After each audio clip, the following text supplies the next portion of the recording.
Welcome back to The Shadows.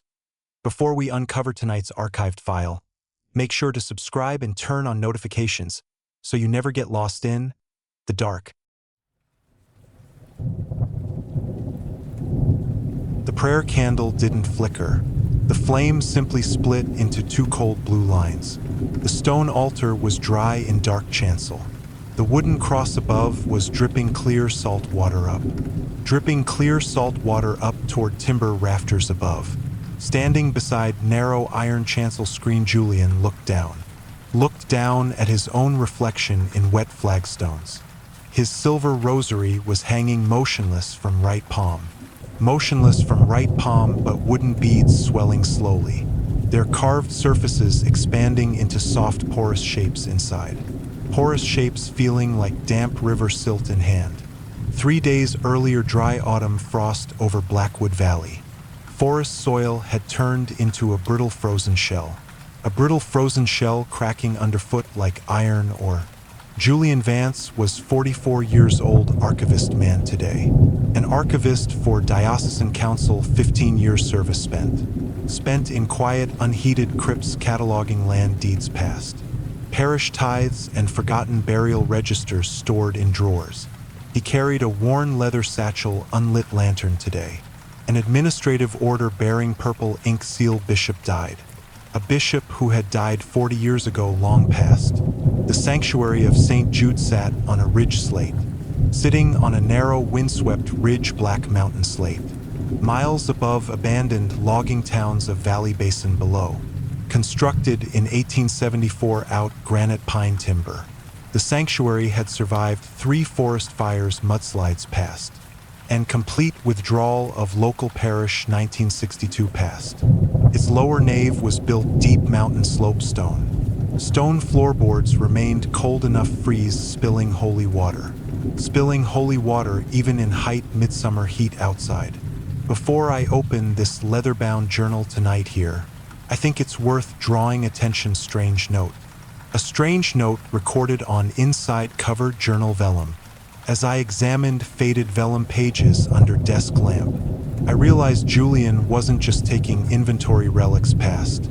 He was recording physical process, changing Latin inscriptions cloth.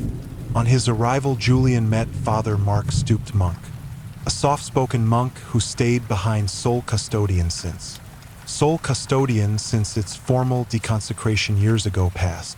Mark was a man whose skin possessed pale, dry texture of old parchment paper skin today.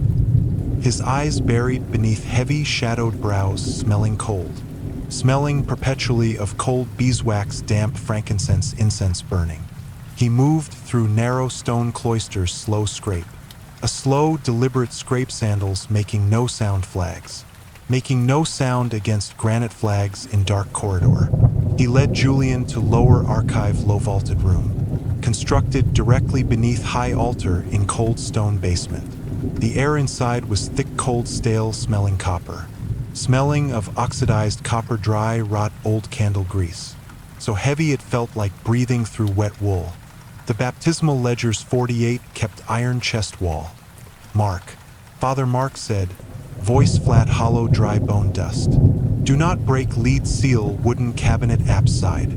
The parish priest locked its spring breached floor. No one ever brought key back up past mountain. In center vault stood heavy oak study table scarred by decades, candle wax, steel quills, writing ledger. Resting on center blotter, relic pouch number 87. A thick velvet sleeve containing small iron crucifix recovered from Valley Creek in October 1954 past. Julian set his brass oil lamp edge table surface. The weak flame cast a rigid amber circle floor, making vertical shadows, stone pillars appear tilt at sharp, impossible angles against dark masonry walls. He unclipped steel pen, pressing nib intake sheet register. Pressing nib to record serial number on paper sheet. The ink dried instantly, turning reddish-gray dust blowing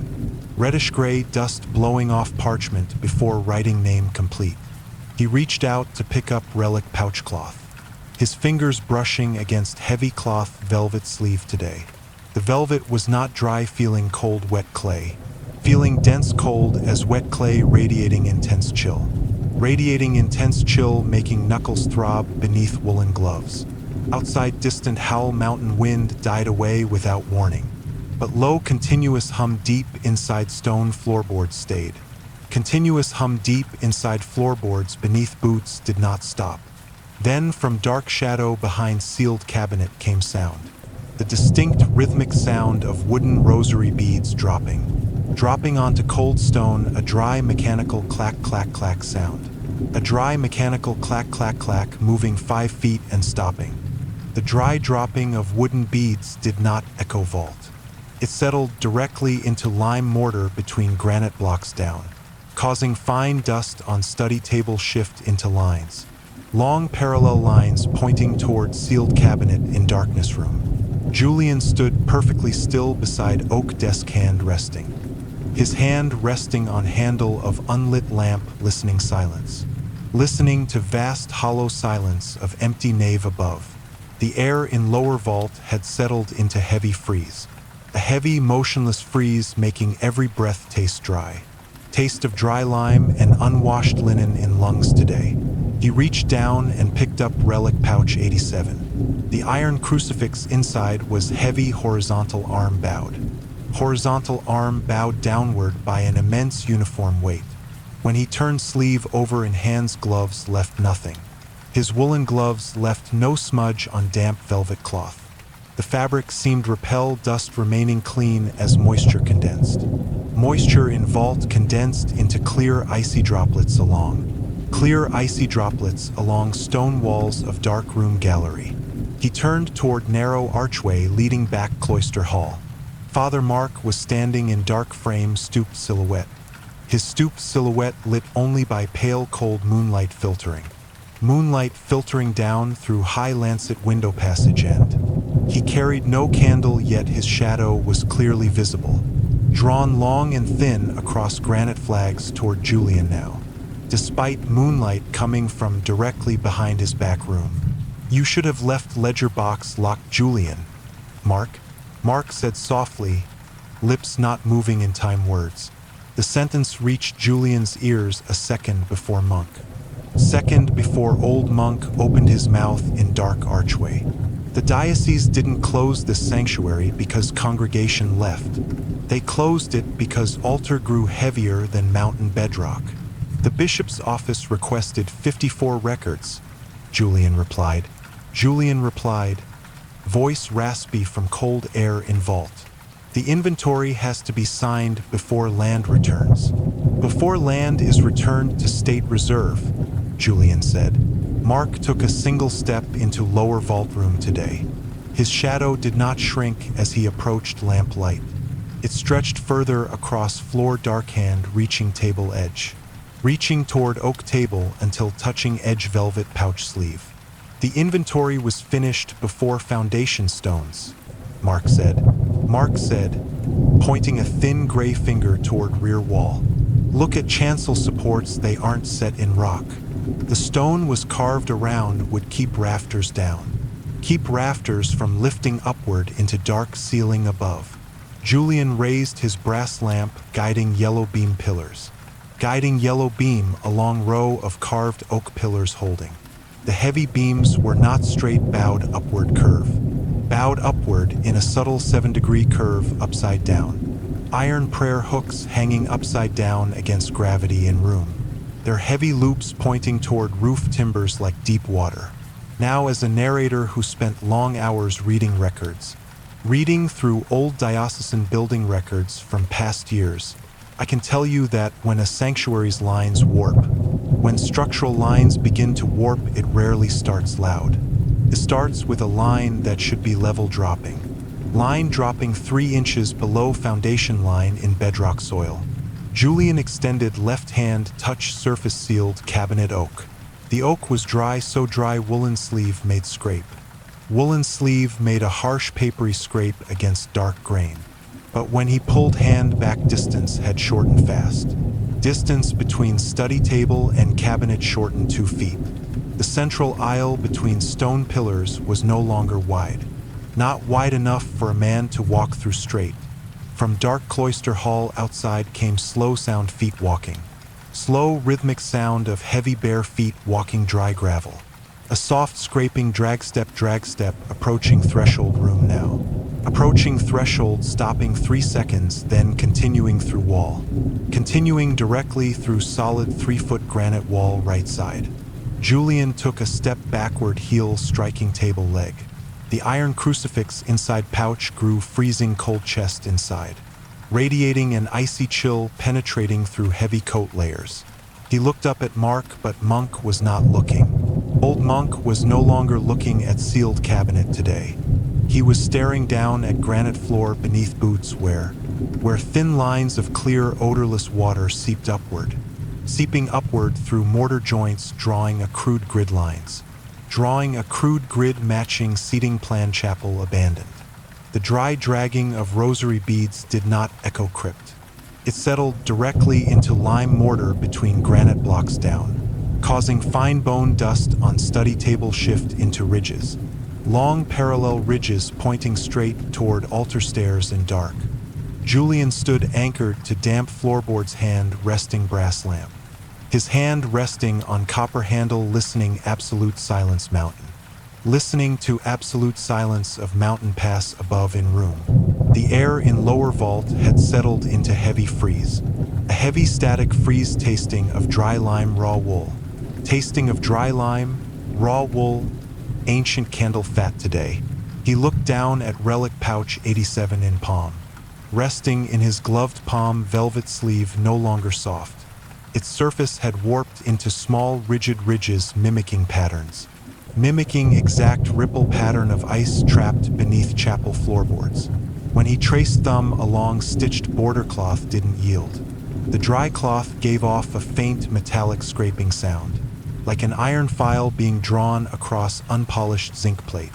Before I pull next field sheet from diocesan file here, I think it's worth reflecting on a strange note written. A strange note written in margin 1954 Bishop's Ledger. The vicar noted that whenever Lower Mountain Spring rose high, whenever spring rose above foundation line, weight of relics changed. The weight of physical relics stored in crypt didn't increase. It simply stopped matching mass of timber listed on tags. The altar boundary wasn't drawn on top granite. Julian. Mark's voice rasped from dark threshold in stone vault today. The old monk had taken 2 steps back into room. His silhouette did not block pale cold moonlight filtering down. Icy light passed cleanly through his heavy wool shoulders, revealing dark sulfur streaks running down masonry behind back room. The diocese paid for 40 feet of excavation down here, but stone shelf expanded 3 rods south during cold freeze. Somebody had to stay bottom crypt, keep line from snapping. Julian turned his eyes back to open ledger resting desk. The blue-black ink had dried into raised crystalline crust, standing half a millimeter above vellum page sheet in register. The handwritten entry for current hour detailing iron crucifix dissolving before his eyes, curved letters straightening out rigid lines. Rigid vertical lines matching upward drift lime dust along walls. He reached for wooden pen to record structural shift now. His fingers were locked in a cold, unyielding cramp today. The skin over his knuckles turned dull slate gray tone cold. His fingernails darkened by thin horizontal lines, black coal grease that had seeped beneath nail beds deep. From dark narrow slit sealed cabinet came sudden sharp sound. The sudden sharp sound of an iron altar latch dropping down. An iron altar latch dropping into housing with thud clack sound. A heavy concussive thud clack vibrating through granite floorboards today, bringing with it a thick cold wave air smelling of ancient river silt, wet iron slag, extinguished candles. The heavy thud of iron latch settling into housing did not ring. It was absorbed instantly by wet flagstones, leaving thick pressure behind. Leaving behind a thick, suffocating pressure, making Julian's chest throb. Julian's chest throbbed with every shallow breath in lower room. The low sanctuary room had shifted its physical axis completely today. The vaulted chamber measured 30 feet from study desk to app steps. Chamber measured 30 feet when he descended, compressed into trough. Compressed into a narrow vertical trough whose walls bowed inward today. Walls bowed inward like ribs of an old timber vault above. Julian took 3 slow, deliberate steps toward open archway threshold. Leather-soled boots slipping in greasy slurry covering stone deck floor. The space between oak desk and rear granite wall narrowed severely. Narrowed so severely his shoulders brushed coarse masonry both sides. Coarse masonry brushed his shoulders as he moved in narrow space. He held his brass lamp high, sweeping weak amber beam around. Sweeping weak amber beam along vertical stone face wall in vault. The granite was no longer cold rock surface in dark crypt. The stone surface had softened into dark porous clay, yielding under his fingertips like wet river silt floorboards down. Yet when he pulled hand away, gloves left no mark wall. His gloves left no mark upon wall where oil flame touched. Where oil flame touched wet stone, thin ribbons water seeped through. Thin ribbons of clear, odorless water seeping through microscopic cracks down. Running down to join rising pool around his boots in room. Now as a narrator who spent long evenings sorting transcripts. Sorting through regional court transcripts from abandoned monastic districts today, I can tell you that a stone sanctuary doesn't shrink. It doesn't shrink because mountain settles into bedrock below. It contracts because original blueprint was drawn around a void space. A void space that was never meant hold human weight past. Julian stopped at threshold of cloister hall in dark passage. Father Mark was no longer standing in doorway threshold space. In his place lay his heavy wooden rosary, half-submerged silt. Half-submerged in gray silt, carved beads coated in salt frost. Carved beads coated in a thick layer, white salt frost spreading. White salt frost spreading outward along flagstones in long needles. Long crystalline needles drawing grid patterns across floorboard space today. Julian knelt to retrieve rosary, knees aching from damp chill. Knees aching from damp chill rising through his trousers in vault. As his fingers touched frosted wood, sharp cold vibration traveled up. Sharp cold vibration traveled up forearm, settling behind eyes throb. Settling behind his eyes as dull steady throb, matching watch. Matching backward sweep of his pocket watch held in coat pocket. He looked up into darkness of central nave archway above. The stone stairs leading 40 feet up to chapel vanished. Stone stairs that led 40 feet up to chapel doors vanished. In their place rose a steep narrow shaft lined with pegs. Steep narrow shaft lined with thousands rusted iron altar pegs tied. Each peg holding a yellowed paper tag tied with string. Yellowed paper tag tied with faded pink string, an endless archive. An endless vertical archive stretching into absolute pitch darkness above. From top of dark shaft came low mechanical voice spoken. A low mechanical voice not spoken through air but vibrating direct.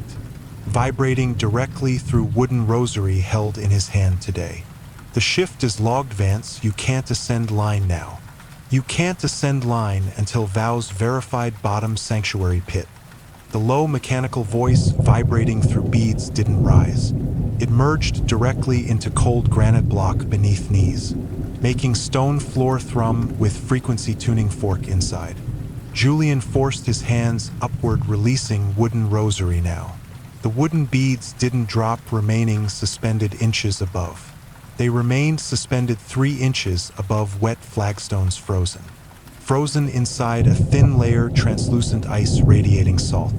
Radiating an intense salt stench in heavy vault room. He scrambled backward toward narrow sanctuary passage, archway threshold. The rectangular archway which had once allowed 2 men.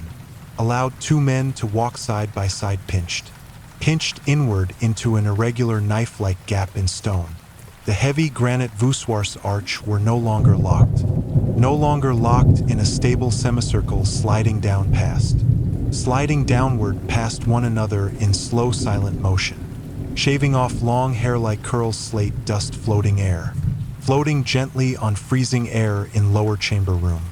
Before I pull next yellowed vellum leaf from folder, I want to share a note found tucked into back of 1954 land assessment. The Vicar General had written a single line in ink. Written in ink so faded it looked like brown water. The altars in mountain parishes do not rest earth. They act as iron plugs driven into a seam healing. A seam that refuses to heal under cold stone floorboards. Julian pulled his woolen coat tightly around shoulders today, his teeth clicking together with a violent tremor rhythm. He looked across lower crypt at study table in dark. Father Mark had moved from rear pillar's shadow frame. He was no longer standing in shadow rear pillars today. He was sitting in high-backed oak chair behind desk. Sitting behind ledger desk, gray, featureless face turned down toward open intake register on blotter paper. The steel pen in Mark's hand was moving with a smooth, unhurried precision, nib cutting deep into stiff, dry parchment without drawing blood or ink from bottle on desktop. It was drawing long, continuous loops, tearing through vellum fiber, leaving precise dark incisions spelling out Julian's full name, rank today. Spelling full name, diocesan rank, exact hour, arrival past. Julian took a ragged breath, lungs burning from stagnant ice-filled air inside room vault. Mark, he rasped, voice sounding hollow, thin against stone. The bishop's seal was broken 50 years ago past. There is no inventory left to sign on desk today. The sitting monk did not lift his head upward now, but from dark, open-mouth, sealed cabinet came voice. From cabinet behind desk came Mark's flat, dry voice. Voice resonating from empty interior rather than throat inside. The inventory wasn't written for Bishop Julian at all. It was written record weight of men who came down past to count stones down. The flat mechanical voice issuing from cabinet settled down. It settled into stone joints of crypt like frost. Freezing damp air solid against masonry walls in lower room. Julian stood wedged into narrow passage, right shoulder pressed. His right shoulder pressed hard against bowed granite wall space. The space inside sanctuary was continuing its ruthless contraction. Ceiling timbers dipping low, carved pine angels skimming head. Carved pine angels skimming top of his head in darkness. He raised his brass lamp, amber oil flame collapsed. The amber oil flame collapsed into a tiny blue pinprick. A tiny blue pinprick throwing no light onto floorboards. Sitting behind oak desk, figure of Father Mark remained. The figure of Father Mark remained utterly motionless in chair. The steel pen was no longer moving across page ledger. Yet sound of writing continued, dry, rhythmic scratch sound. Dry, rhythmic scratch echoing out stone floor beneath boots. Echoing out of stone floor beneath Julian's leather boots. Now as a narrator who spent long hours examining structural records of deconsecrated religious sites past, I can tell you that when chapel absorbs geometry, when an underground chapel begins to absorb its geometry down, it doesn't give warning through falling dust, cracking beams. It simply shifts perspective of man standing inside space, until exit looks like nothing more than carved panel door. Carved panel on locked door inside cold stone wall.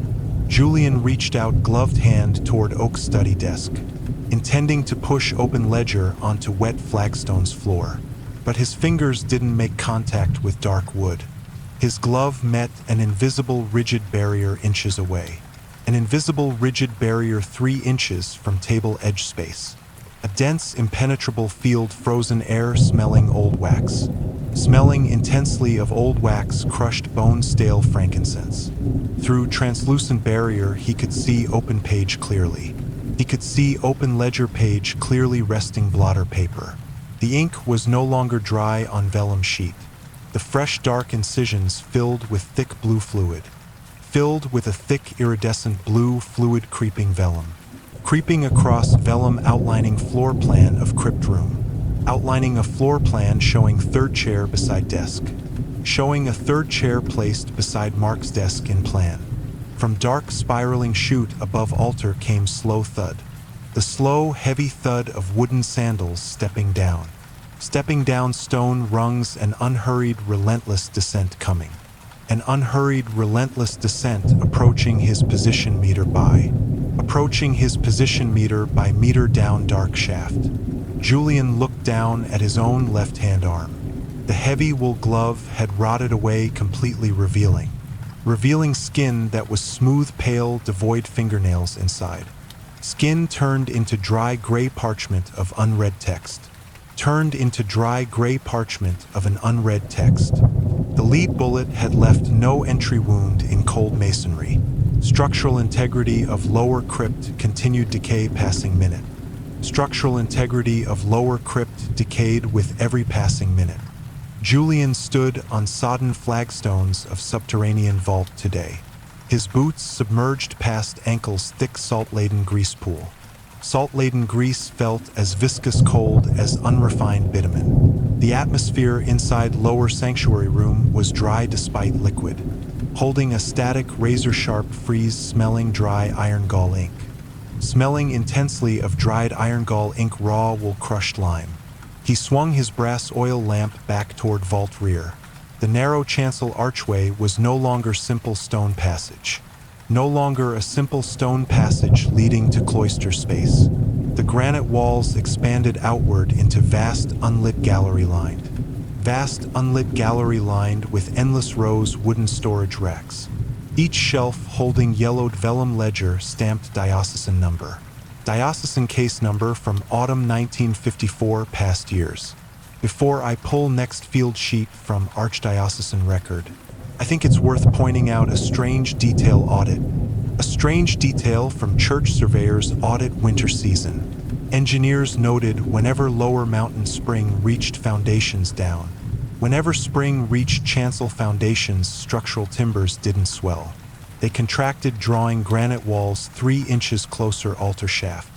Drawing granite walls 3 inches closer every 12 hours passed.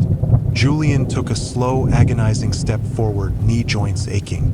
Knee joints aching from oppressive atmospheric pressure settling room. Sitting at oak study desk center gallery, Father Mark stayed. Father Mark sat, shoulders wedged tightly against bowed masonry. His gray face turned down toward open register blotter sheet. The steel pen in Mark's hand moved terrifying speed. Sharp nib cutting deep into stiff vellum with scraping sound. Harsh rhythmic scraping sound filling narrow space gallery vault today. The inventory is short 3 items, Vance. Mark rasped down. Mark rasped from flagstones, voice dry, rust flaking grate. The silver rosary from Lower Creek brass key cabinet. And archivist's badge from 32 District, Mark said. Julian reached into wool coat, gloved fingers clamping brass. Gloved fingers clamping around heavy brass edge official badge. The metal shield was burning hot through lining coat layer, radiating a dry, feverish heat, scorching palm hand skin.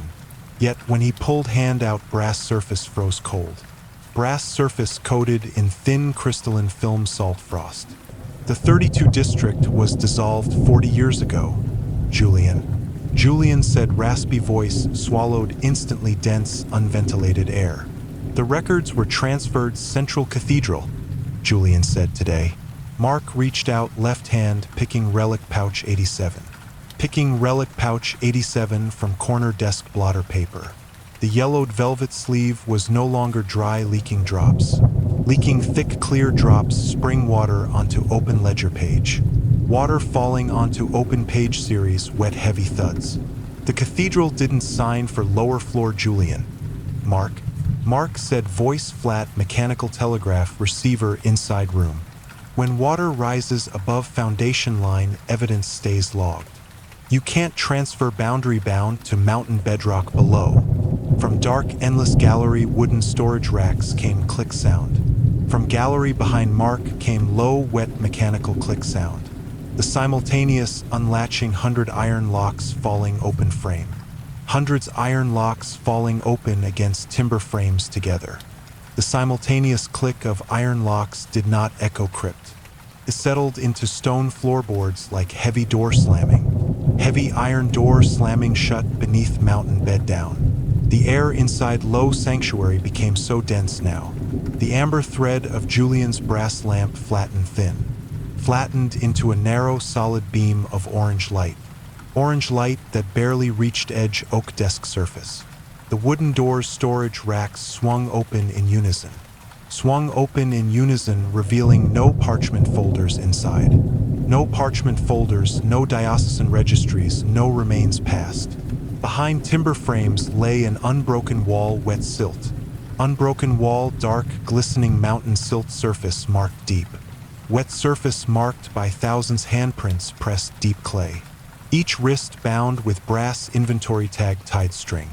Inventory tag tied by faded pink string in darkness. Now as a narrator who spent long hours cross-referencing diocesan property logs with municipal land records today, I can tell you there is a specific moment. A specific moment when an investigation stops clearing registry. Stops being about clearing parish registry for bishop office. It happens when investigator realizes ledger was open now. Realizes ledger was open, simply give name, page number. Julian stepped toward study desk, legs moving slow space. Legs moving through salt grease with agonizing slowness room. His hands stiffened by biting cold skin turning pale. Skin over knuckles turning pale, slate gray matching granite walls. Matching slate gray texture of granite walls in dark room. Right entry Julian. Mark spoke from darkness, bowed head. Mark spoke from darkness, featureless head remaining bowed over. His featureless head remaining bowed over, book on desk. The voice was no longer just Mark's dry rasp. Joined by flat tone vicar general and forgotten custodians. Voices of a dozen forgotten custodians who worked shift. Custodians who worked lower shift since 1898 passed. The chancellor needs tally before morning freeze coming. Voice. Julian looked down at his right hand resting ledger. His right hand resting on wet surface ledger page.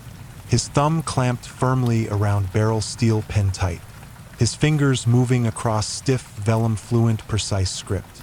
Fluent precise script that was not his own handwriting. The nib bit deep into fiber, leaving thick line. Leaving a thick dark line, blue-black ink, spelling name. Spelling out his full name, diocesan rank, date entry. Julian Vance, senior archivist, assigned Blackwood Ridge Sanctuary today. Assigned Blackwood Ridge Sanctuary November 14th, date entry log. As final period was inked onto parchment iron cross. The iron-bound crucifix inside relic pouch 87 stopped. Stopped its internal vibration inside velvet pouch sleeve today. The iron cross cracked clean, half-sharp dry snap.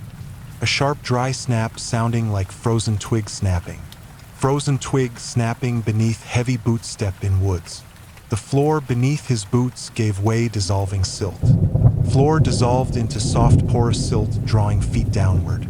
Drawing his feet downward into cold, silent, dark bed. Silent, dark mountain bed below, sanctuary foundations deep down. The iron cross's cold metal stem ruptured with a thud. Ruptured with a muted wooden thud, carrying no echo crypt. Carrying no echo across the dark subterranean crypt ceiling wall. The broken silver arm fell silently into sulphurous mire below. Fell silently into sulphurous mire below Julian's boots down floor, disappearing into the dark grease without leaving a ripple surface. Without leaving a single ripple on wet black surface down. The row of wooden storage racks stretching into gloom did.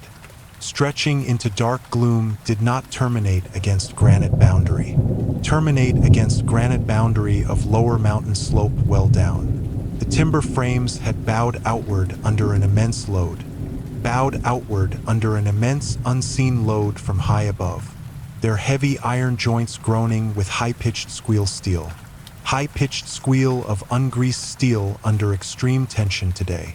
Before I read you final field notes from Mark's notebook, I want to share a single line found written margins.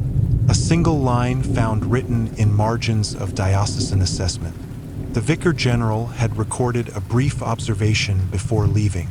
The water level in lower crypt does not recede down. Does not recede when mountain spring drops in lower pit. It simply changes mass within dark subterranean granite chamber room. Julian pulled his bare left hand out of black silt, his fingers burning with a sharp, dry, cold feeling inside. Felt as though his veins were filling with crushed slate. Filled with crushed slate and cold mineral sediment down veins. He looked across oak desk at stooped sitting figure Mark. Father Mark was no longer writing on stiff vellum page. His steel fountain pen rested in middle of open ledger. Resting in middle of open vellum page, hovering 2 millimeters. Hovering 2 millimeters above fresh line of black ink. Black ink line bearing Julian's full name and diocesan title. The old monk slowly turned his gray, featureless face today. Turned his gray, featureless face toward Julian in dark gloom.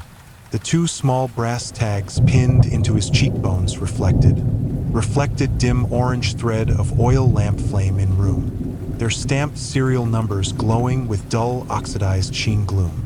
The parish boundary isn't a line on parchment, Julian.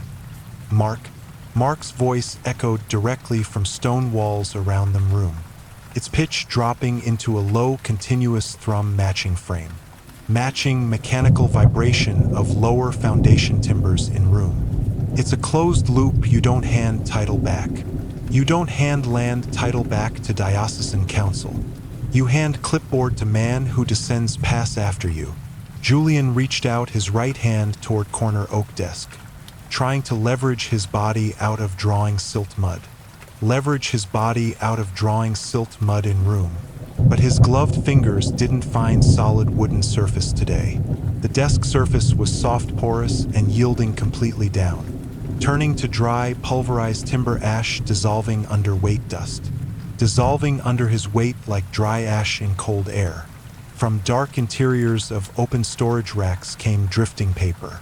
Hundreds of pale, salt-crusted paper tags began drifting outward, floating through motionless freezing air like dead winter leaves falling. Each pink string waiting to loop around a wrist. Each pink string waiting to loop tight around a wrist. The drifting paper tags did not fall to floor. They suspended themselves in dense, freezing atmosphere around head, forming a slowly revolving cylinder of yellowed parchment paper. A cylinder of parchment and faded pink cord around Julian. Each tag bore a date, diocesan case number written, a parish description written in his own sharp, angular handwriting. The pressure inside subterranean sanctuary had grown so intense that yellow flame of brass oil lamp died completely. The glass chimney cracking clean down center with ping. Cracking clean down center with a faint metallic ping sound. The only light remaining in lower chamber came from thin blue thread of flame burning atop desk.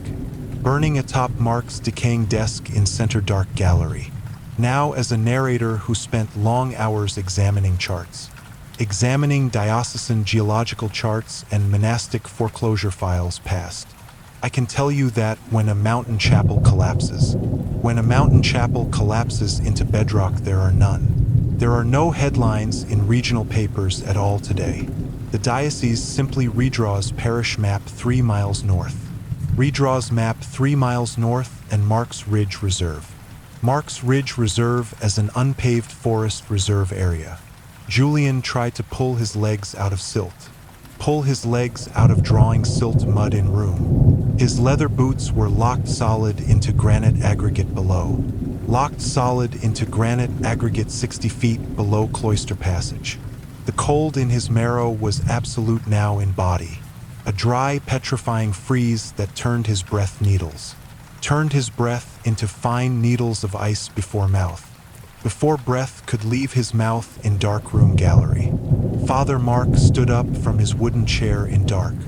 The movement was silent, slow, and mechanical in dark room. He did not walk around oak study table in gallery. He stepped through rotting timber as though desk shadow.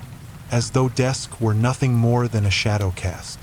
Shadow cast by blue oil flame on granite floorboards. He reached out his gray chalk hand stiff fingers. his stiff fingers holding a fresh brass measuring pin attached. Measuring pin attached to heavy velvet sleeve stamped case 87. Heavy velvet sleeve stamped with number 87 case file. The shift is logged Vance. Mark rasped dark stone. Mark rasped from dark stone around them in shaft room. Take the pin step up to desk now Julian. Julian looked down at right hand resting wet vellum. Resting on wet vellum of open register book today. His fingers had turned completely gray like stone slate. His skin taking on exact texture surrounding slate walls around. His fingernails were black permanently stained sulfurous grease dark. Stained with sulfurous grease of lower spring water well. He reached for brass pin held in Mark's hand. The instant his stone fingers touched cold metal ring, the dark, endless gallery of wooden storage racks collapsed inward. Collapsed inward with sound like 1,000 heavy volumes falling down.